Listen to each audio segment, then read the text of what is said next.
হাইরে ফ্যামিলি, একটা ফোনের জন্য আমার সাথে যেরকম আচরণ করলো আমি ভাবতেও পারি নাই।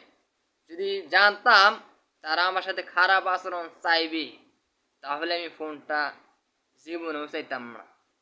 ফ্যামিলি ছোটরাইকে কিন্তু বায়না করে বিভিন্ন জিনিসে, যারা বড় আসছে তারা কিন্তু চায় না।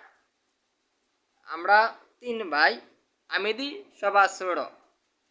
মেজবের কাছে একটা ফোন চেয়েছি, সে বললো আমাকে অনেক কথা, তোর বিয়ের বয়স হয়েছে, তুই কাজ কাম করতে পারিস না, ফোন দিবে না, বেশ ভালো কথা, না গলেই তো পারে।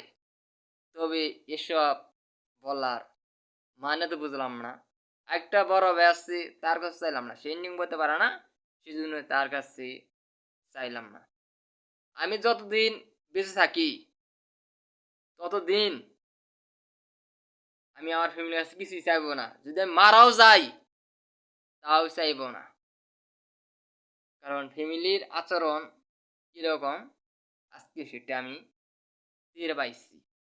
এরকম ফ্যামিলি থাকা চেয়ে না থাকা অনেক ভালো।